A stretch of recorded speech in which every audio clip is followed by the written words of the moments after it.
And we're back. Hey, Statto. Hey, Wullie. Oh, wait a minute. Wait a minute. Hey, that's better. Hey. Can see you now. Mm. Yeah, yeah. Right. This has been a long How dare time you? coming. How dare you, sir? How did I what? Make me watch this again. Oh, I'm kidding. yeah. Or am I I? know. I know. You're I don't sounding wanna kind of throw far you in. away just now. You're sounding kind of far away. How about now? Oh, that's better. That's much better. I have my microphone up by my temple.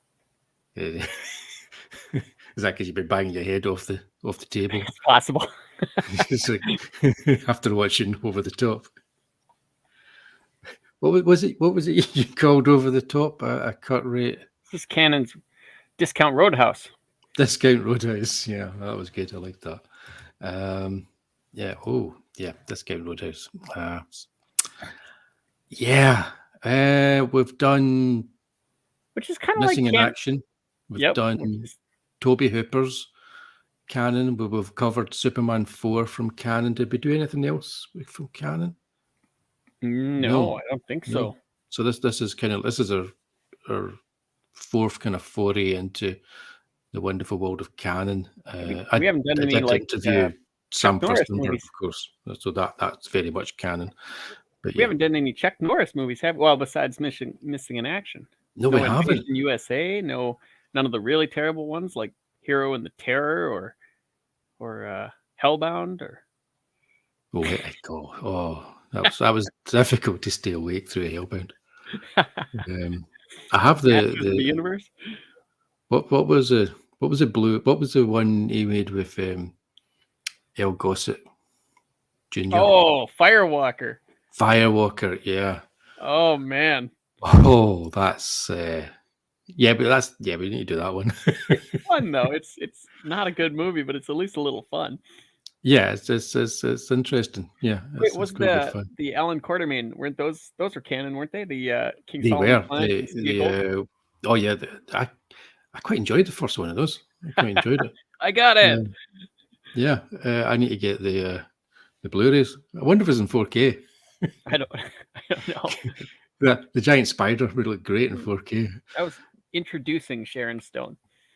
That's right. She was in running around in her denim shorts. Say what you want about the producers. They could find talent. They could. Yes. Richard Chamberlain. We shove some money at you, huh? You work for us. Yep. It's the who had what's the chap from Raiders was in it as well, wasn't he?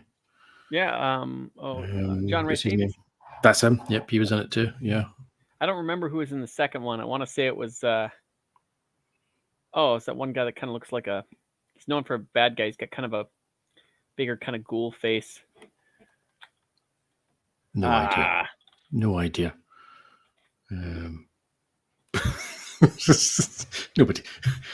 Nobody's watching us right now anyway, I don't think. Okay. So we probably just Google it, shall we? Should we just Google it? Henry Silva. Henry Silva. Oh yeah, he was good. Earl Jones. Yeah. Oh, he was good. He was in loads of things. He reminds me of Benny the Jet. Henry Silva. He was a bad guy in Sharky's Machine, wasn't he? And Cassandra Peterson was in the second movie. Yeah, he was. Right. There you go. I did not know that. And if I'd watched it, I probably didn't realise it at the time. Yeah. Well, not sure I stayed awake all the way through the second one. Makeup off. Yeah, she looks totally different. Yeah. Anywho, tonight we're doing Over the Top, which was Canon's part of their multi-picture deal with Sylvester Stallone. He got paid. Yeah.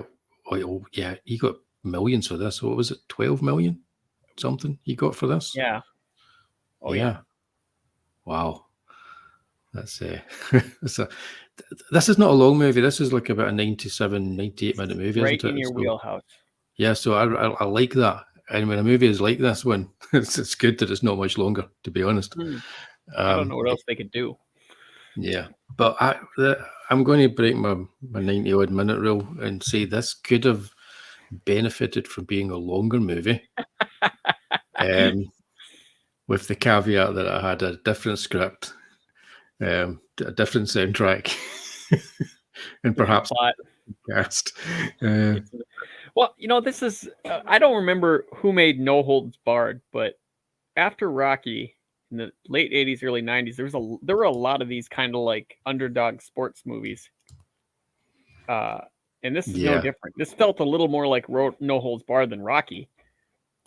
But I'm sure that was their thinking going into it. Like, we get the Rocky star and he's inspirational. We'll do another inspiration. It'll be more inspirational than Rocky. It is odd because Stallone in this movie is kind of in Rocky Rambo actually more kind of Rambo kind of mode from First Blood, where he's kind of very quiet and softly spoken, and before he explodes with his but he doesn't really explode in this, does he?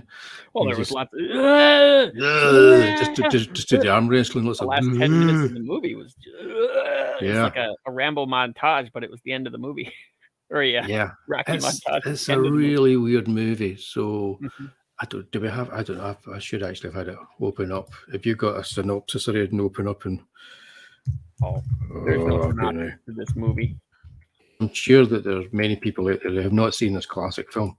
Actually, you know what? I can't call this the Roadhouse because this was made first, 2 years earlier than Roadhouse.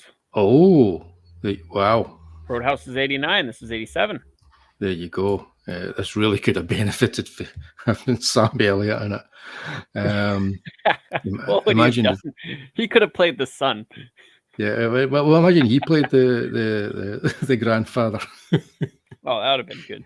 He could have ended up kind of like having an actual fight with Stallone at the end.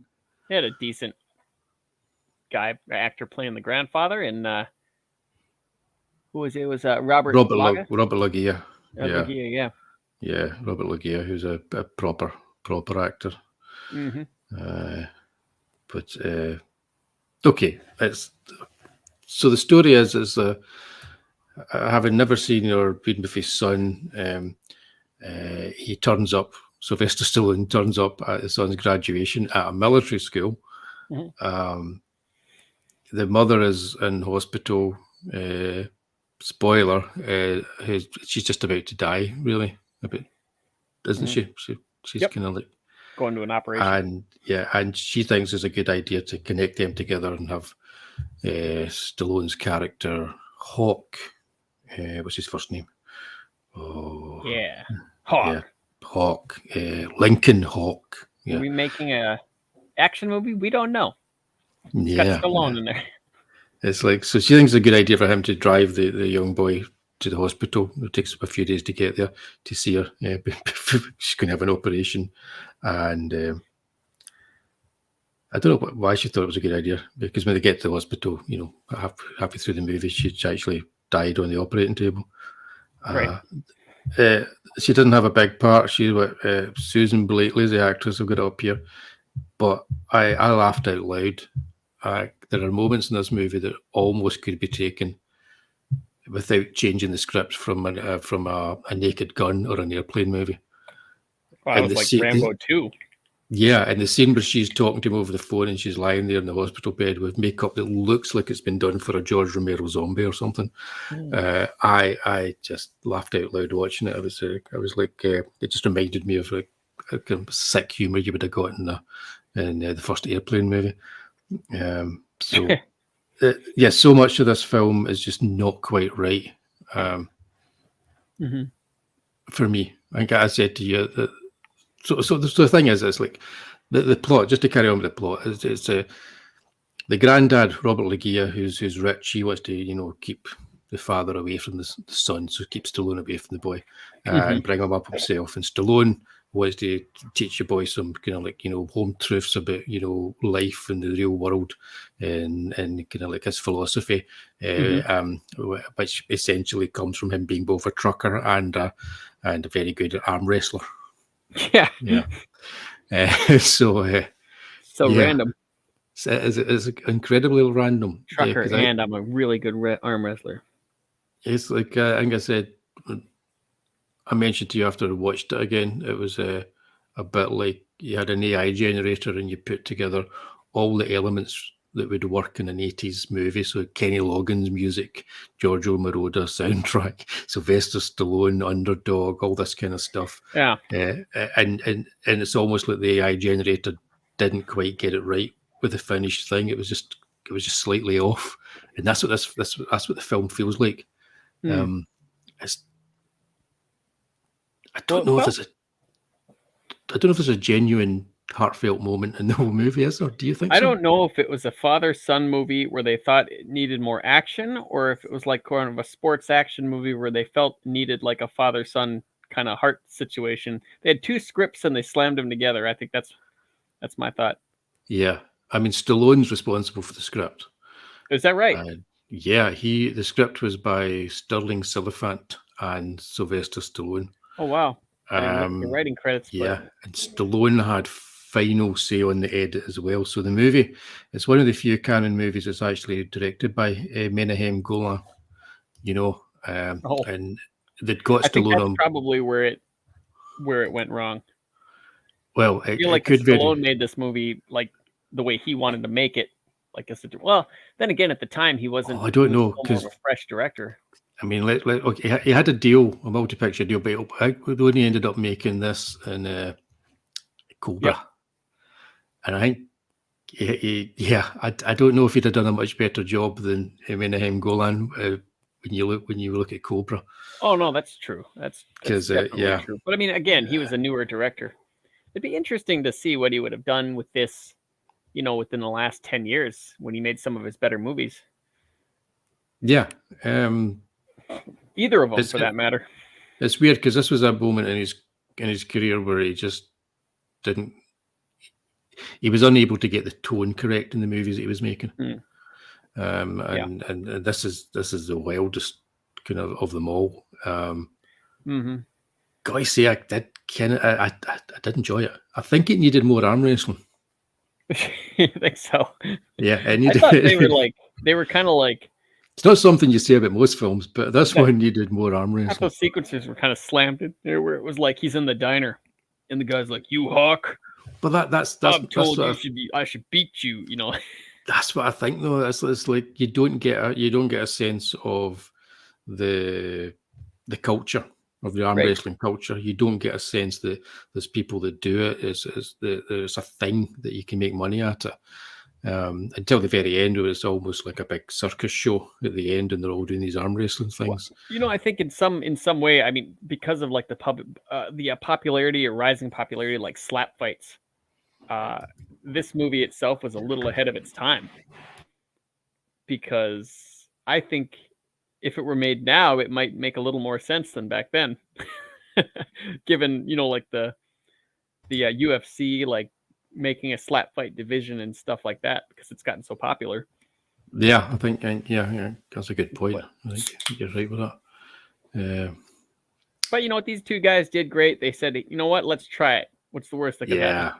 Yeah, and any excuse to bring up this picture of the two chaps themselves having such fun.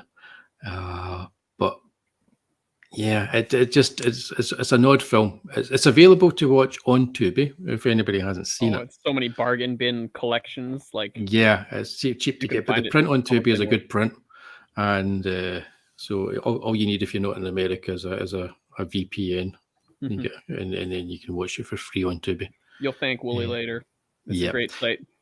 And I use Proton VPN.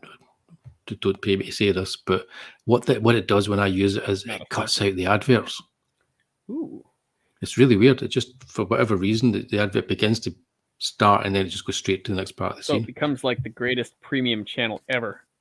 Kinda, yeah. It just has this one wee stutter every 20 minutes where there should be adverts. Oh, that's cool.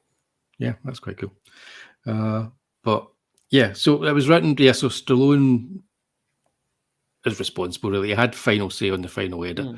And I was reading an interview where he said that he thinks he made a mistake with the soundtrack. Yeah, I'm not going to argue.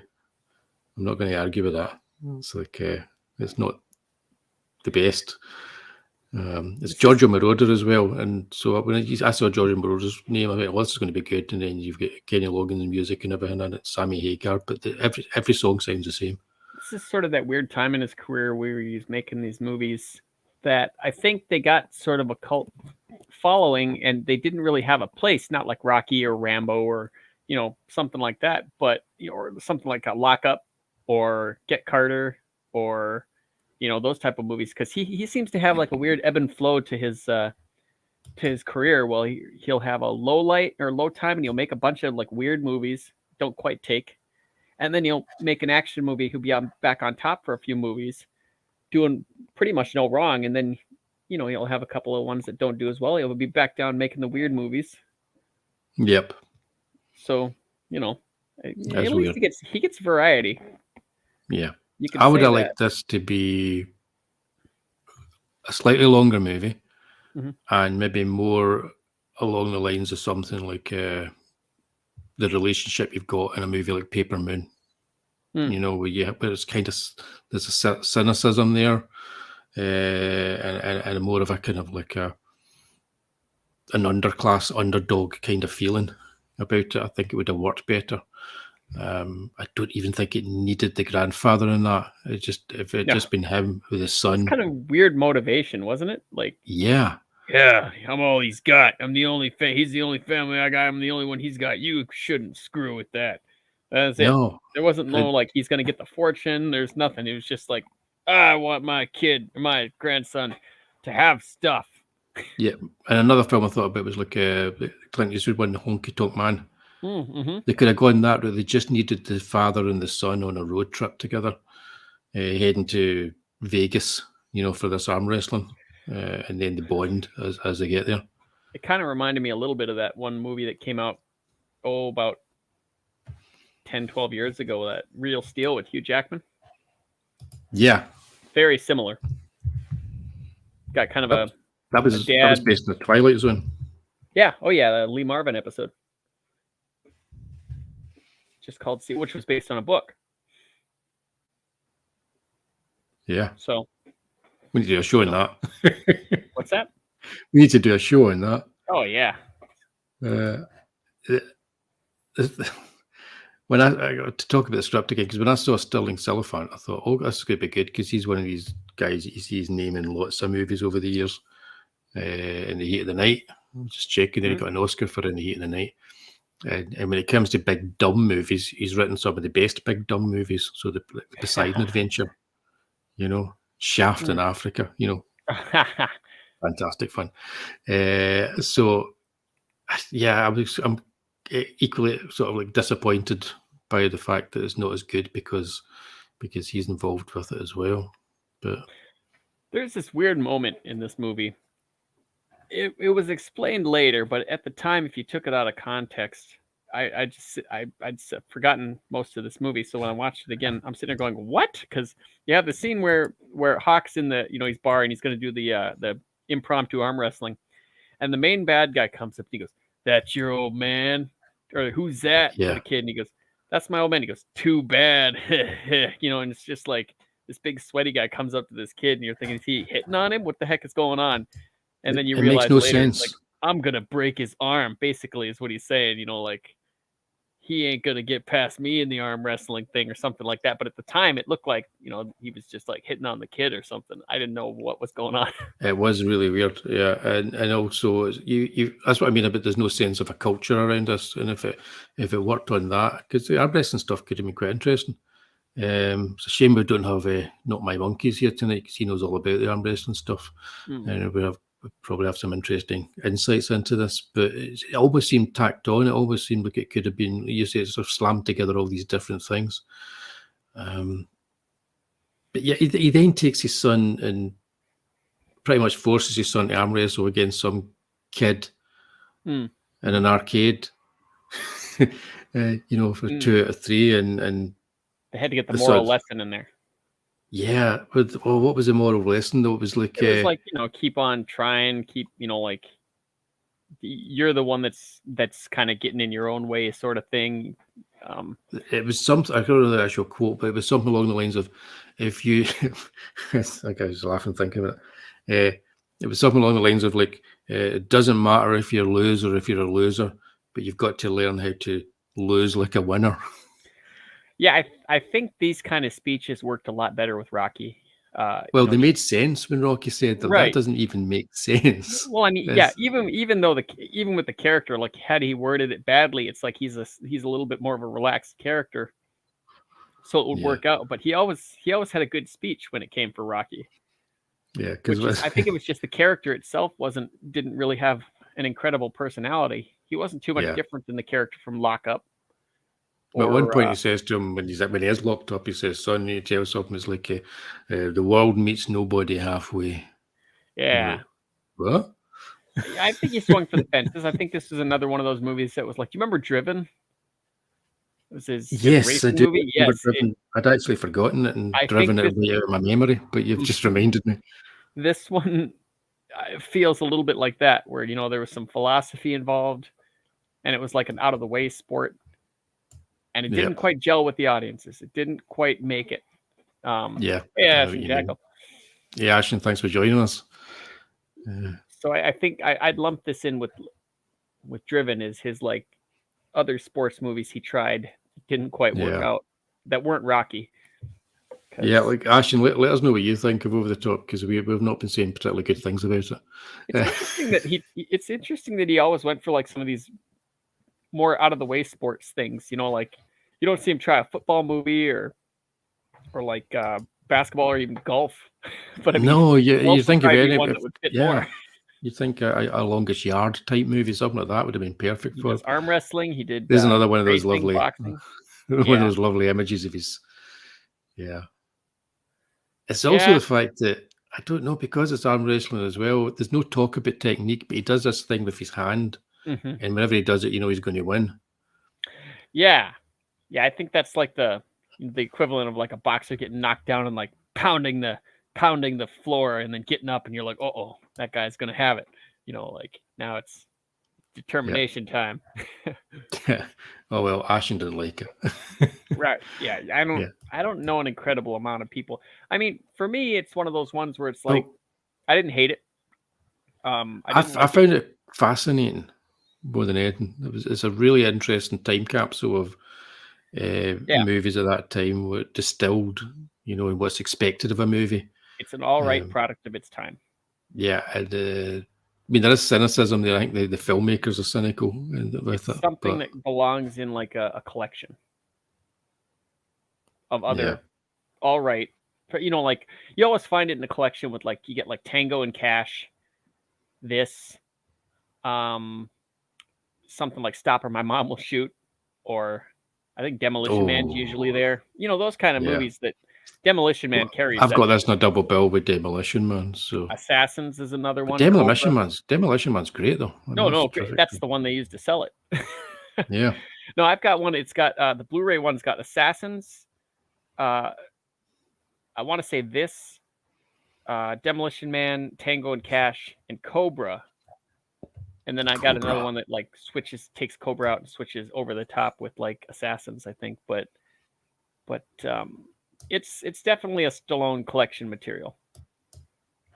Yeah, I mean, also Canon. You get a Canon collection, you'll probably have one or both of these in there too. Yeah, Cobra has always been my least favorite Stallone movie. Even with Over the Top, having seen it recently, I still think Cobra, which we're going to have to do as a Canon show. We're going to have to look at Cobra at some point. We'll maybe lump it in with a few other action kind of oddities. Ashton Jackal says, I've noticed lots of collections going for cheap recently. Well, that's because like physical movies seem to be losing their value. Yeah, they're not selling as well. I think just because of streaming, it's not necessarily a physical versus digital ownership. It's just people are watching whatever they got on the streaming. Because when I went to watch this, I checked to see what streaming services it was on, and it's an MGM, which I could have got free for a week or so to try it out. But then I checked on Tubi, and they've got all the MGM back catalogue on there just now, or a whole lot of them. So although this is a Canon film, it was distributed by MGM. So I watched it on Tubi with a VPN, for free. So I think that is the case. It's all these movies, people can find them somewhere for free. I love the cheap collections. I buy those up whenever I can find them because it's like I can have 5 movies in one movie case. Yeah. So yeah. Space economy right there. Cobra's an interesting one. I remember growing up, I thought that was Nighthawks. when I was like a little Oh, kid. right. I knew both Yeah. of them, but I always got them confused. But you just got to remember Beard. See, I think the legend of Cobra is that it was like a 2 hour plus movie that was grittier and more like a Well, it was traditional. also supposed to be a Beverly Hills Cop sequel. Yeah, so it was more like a traditional 70s type kind of cop thing, Mhm. but then it was all kind of like edited down and they tried to turn it into something else. At Yeah. least that's the story. You never know. Sometimes you maybe you'll get the two read and it's just the same thing, but there's more of it. It's a heck of a poster, though. Yeah, it is. Tells you I everything cannot you need to. It's like the modern action poster. How many action movies now do you just see a person standing there with a gun? Yeah, but at least they did a nice painting of him. Yeah, yeah, I like that. Oh, hang on a bit. My vast security's just come up and obscured everything. Go away. Yeah. At least it's a nice painted version of it. Mhm. But yeah, over the top. So I'm trying to think. I found this. Actually, before we go, I want to talk about. Not that. I just and That was the last 10 minutes of the movie. it was like the last 10 minutes of the movie was just. And I think that they must all have been real kind of arm wrestlers and so on as well. And they talked to the camera as if it was like this is the kind of shtick that I do. And then they went and did the arm wrestling. And they talked to Hawk, Stallone's character, and his shtick was he turned his baseball cap on backwards. Yeah. Which is kind of like I like to see kind of like that. And then that's how he does it. I like this first thing where everyone's like, I'm gonna break him, I'm gonna leave him there, I'm gonna win, I'm the best. He's like, I just want the truck. Yeah, he just wants the truck. Oh, is it legal to bet on yourself? I don't know. It is in this movie. Yeah, it seems to be. He doesn't even go and collect his winnings, does he? As far as we know. I don't know. Anyway, hey, Cap. Are you high against Statto? Not that I knows of. Yeah. What was I going? I was actually going to a slide here. Let's see. Oh, there he is. That's Mr. Golan himself doing the directing. Yeah. I think that's part of the problem with the movie. I don't think he was a very accomplished director. No. He made loads of movies, though. Yeah. Yeah. Well, yeah, but it's like a Tommy Wiseau situation. Oh no, he was better than that. He takes it and goes like, perfect. We got a problem. Throw some money at it. Yeah, he made Delta Force. Come on, that's got kind of proper acting in it. Well, what are you gonna? Lee Marvin could make stereo instructions sound good. Yeah, I know. Yeah, he did. He's one of these ones that as he got older, he kind of like he aged well into the roles. Rambo 4 and Rocky 6 are my favorites of both series. Yeah, and Tulsa King's really good. I haven't watched that yet, but does he control? He's obviously producer. He's got to be on that. He is, but it's oh God, what's the guy's name again? The guy that writes it. Oh, help me out here. I've just watched all of his shows on Paramount. I'm having a senior moment, guys. I'm Googling. You talking about like who wrote it? Taylor Sheridan. Yeah, the creator. He created the show and he wrote it. So he does Yellowstone and all the prequels and stuff to that, and his stuff's really good. So yeah, at least I think it's really good. It's kind of a weird thing with Stallone and his career, where like toward the 80s and stuff, people really didn't care if he wasn't doing action movies, but he got famous for doing dramas. But after a certain amount of time, people like forgot that beyond Rocky. They forgot that he could act. I think he forgot as well at a certain point, though. So that's possible. I mean, well, I think that was when he was competing with Arnold, because Arnold was doing a lot of the nonstop big action movies, and whenever he would try to act, didn't work out so hot. He didn't really. Yeah, like Raw Deal films like that. Mm-hmm. Yeah.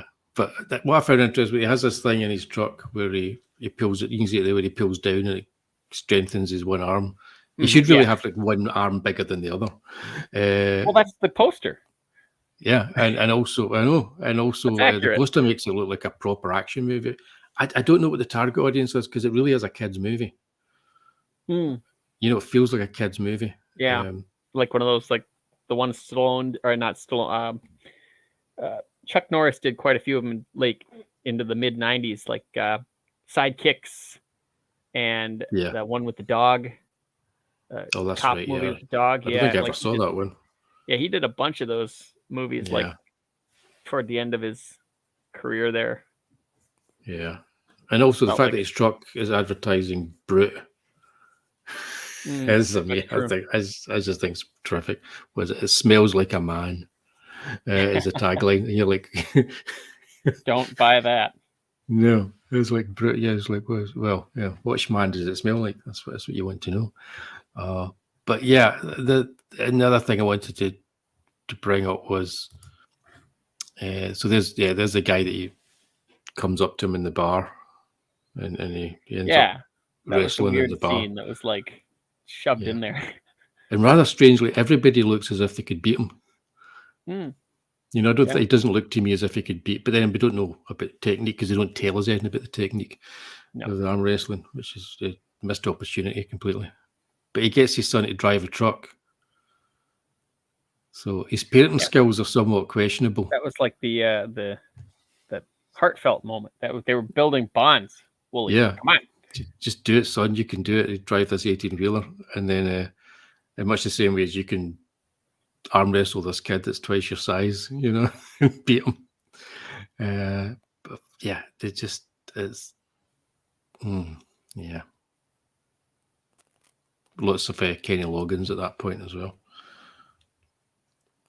So I'm trying to think if there's anything else to say about it. I don't know if there is. Well, no. In our canon journey, it was a really straightforward movie, like very point A to B to C to D. I mean, I know it was like I'm trying to decide which was the B plot, like the arm wrestling or the kid thing, because they were both kind of evenly. Yeah. Well, there's the C plot with the dad the grandpa trying to stop him at any cost, which didn't make any sense. And then at the end, he's just like, "Hey, I know I got custody, but I'll give you $500,000 in a truck to get out of here." And it's like, well, wait a minute. He already got the kid. What would he care? Yeah, I like the way none of the advertising used the kid in any of the posters. Yeah.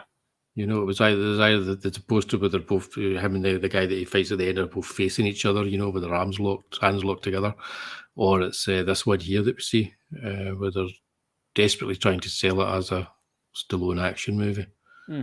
So even this is the one time in the market department probably got things right insofar as we can't really sell what you've given us because we don't know what it is. There was like a weak chase scene in the middle of the movie, and then he drove through the. Well, that scene right there is just him driving through the fence to see his kid. That's it. Yeah, he tried. It's like, yeah, it's just, you know, that's what it is. But the thing is that there are lots of fans of it out there, and it's weird because you do find them when you start looking through all the over the top stuff. And I think if you saw it at a certain age or saw it in VHS, you know, it kind of sticks with you. If you're a kid who went to military school, maybe there's something there for you. I don't know. But I did make the top 5 classic movies featuring truckers. There can't be more than 5. Yeah, on the website, Progressive Truck Driving School Incorporated, which is a thing. So I thought I would just look and see what these 5 classic movies featuring truckers are. Funnily enough, Over the Top is not at number 1. I don't know if this is now this movie should be higher than 5. What the heck? What else is on this list? Besides, I'm guessing. Okay, let me see here. Hold on a second. Okay, we're gonna have that. We're gonna have. Well, we have Big Trouble in Little China. Was that Meatloaf movie or Patrick Swayze movie? It's got to be on there. I don't know. Black Dog. We've got. Oh, there you go. I've never seen Black Dog. Is it good? It's okay. I mean, it's got Meatloaf and somebody with a big brow. Who's that? That's Randy Travis. Oh, and Patrick Swayze. Randy Travis is funny because he's an aspiring country singer in this movie, and he sucks. Right. He's like, I want to be a country singer. Can you still read my heart? And he's like singing a Randy Travis song badly. It's a pretty funny joke. Right. Yeah, I remember this movie.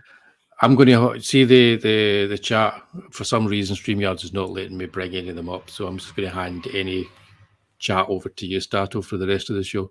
All right. Because I don't know what Ashton's talking about.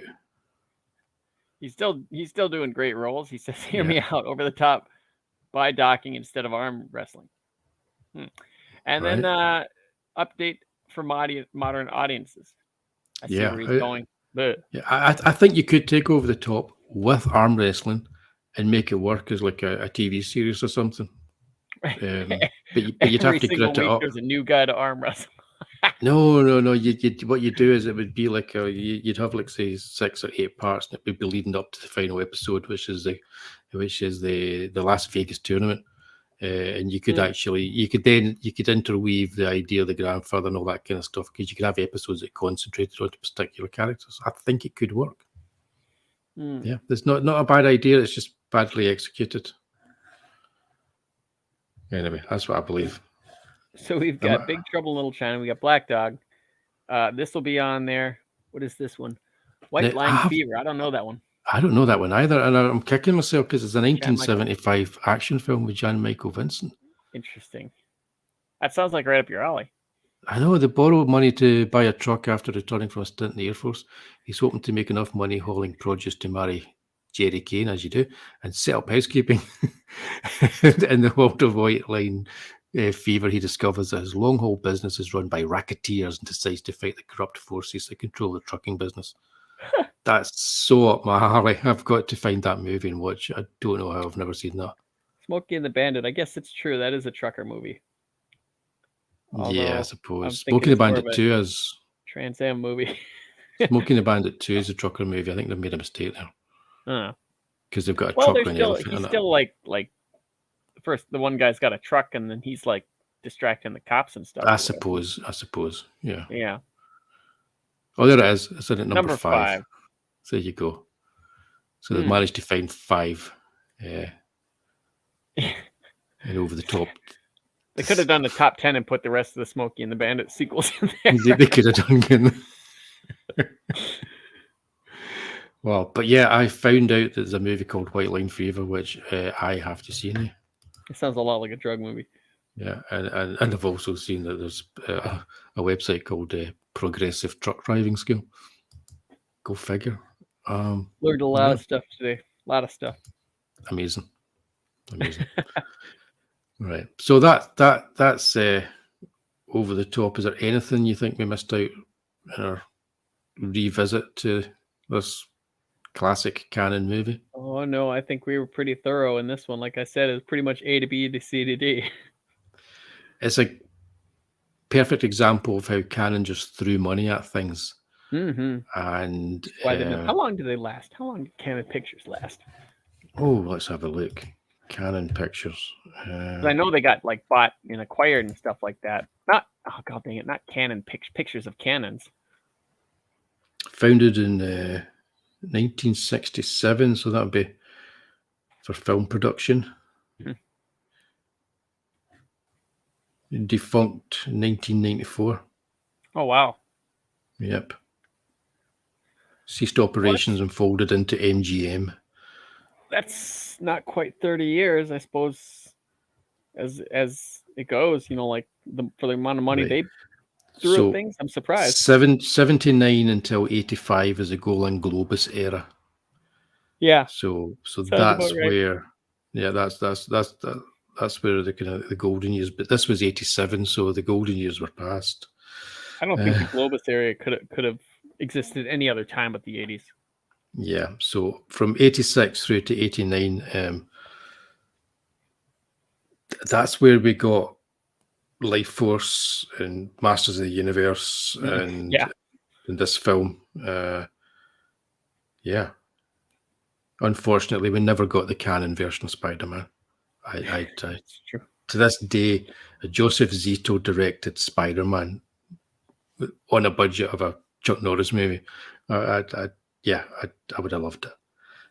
88, they ruined Superman with Superman 4 Quest of Peace. So they had a relaunch in 1990. Okay. But that was like a man called Sarge. American Ninja 4 Annihilation. So yeah, they were really, that's not proper canon. So by then, I think they were done by then. At least the canon we know was done by 1990. Yeah. Oh, I've got control back. It must have been because I was sharing that trucker website. That's possible. That's possible. Yeah. Thanks, Ashen. I still it was see hard canon going for us. Thanks. I still see canon as like the higher budget full moon. Yeah. Full moon would be canon had they had more money, I think. Yeah, I think so. That's a good call. That's pretty much it, I think. So Cobra, what could we do Cobra with? Well, we could just do Cobra again. It gives us a nice short 40, 45-minute episode like this one. Just concentrating on that. We get 45 minutes out of Cobra. Maybe we would. Oh, I don't know. We might talk about Brian Thompson a little bit. Yeah, we could. Yeah, Ashley, you know what? Full moon is still around, though. It's true. They won't die. That's right. Although to call what they make these days movies would be, pushing it. Are they doing straight to streaming yet? Gotta be. I think, but they do have a streaming service on their website where you can stream movies with mostly scantily clad ladies in them by the look of it. We could do Charles Bronson years at Canon because he was a big name for Canon. Is that like Death Wish? No, it was the sequels, really. Like Death Wish 3 and 4 or something through Canon, something like that. Yeah. Death Wish the 3, which is an amazing movie for so many reasons. Okay, we'll have a think about this. We need to do Cobra because we've got to do all the canons. We've got to go work our way through this. So we will come back to Stallone and Cobra, but we'll pair it up with something else. Okay. So that's us then. So I'm just going to quickly hang on a second. That's what I'll do. There we go. I'm going to bring us up on screen here. If anybody's watching on Twitter, we're on Twitter. We're streaming on Twitter live. It's so exciting. And of course, we're on Facebook and YouTube. And anybody watches us back, if you're here in 2 weeks' time, you're going to have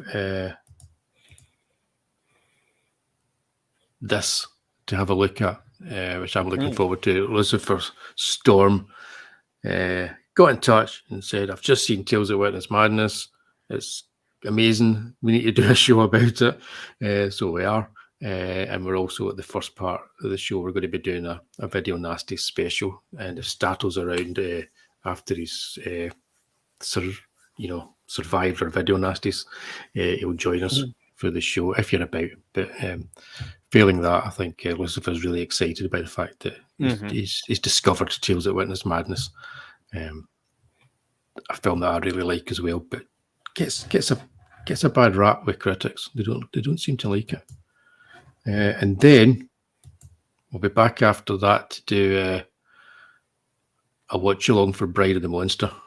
And Bride of the Monster, if you haven't seen it, is already up on my channel. It's a public domain film, so you can give it a wee watch before you join us for the show, or you can just come in blind and watch it with us. It's an Ed Wood film, so to be honest, that's as good a way as any to watch it with other people chattering away over it. And that's what we're up to on this particular channel over the next month or so. What have you been up to over in your channel, Starter? Oh, just talking comics, talking whatever the chat comes up with for the most part. Gonna maybe get into talking about more specific books and stuff like that in my collection. Just kind of put some spotlights on things like that. Older collection, I think. Waiting for new stuff to come out. That sounds good, yeah. I look forward to watching them. I've got some stuff New Year's lined up tomorrow. It's my day off. I'm going to do some drawing and listen to Woo, you that's and best. Peter Sameti. Yeah. Ooh, that's the best way to do it. Put Yes, yourself indeed. some drawing on and just let it listen in the background. Indeed. Work Right, meat, that's us then. We've done it. It's over the top. It was something of a chore, although I did enjoy watching it. Yeah, it wasn't bad. I mean, it was a decent watch. It was bad, yes, but it wasn't was bad. bad. Yeah. In fact, it was bloody awful at times, but but enjoyably so. So Ash and Cap, thanks for joining us. Anybody who's been watching along, we'll be back in a couple of weeks' time with the horror show. Ooh. So yeah, that's us. Good night, everybody. Right. Stay dark, guys. You have seen this incident based on sworn testimony. Can you prove that it didn't happen? Perhaps on your way home, someone will pass you in the dark, and you will never know it, for they will be from outer space. Many scientists believe that another world is watching us this moment. We once laughed at the horseless carriage, the airplane, the telephone, the electric light, vitamins, radio, and even television. And now some of us laugh at outer space.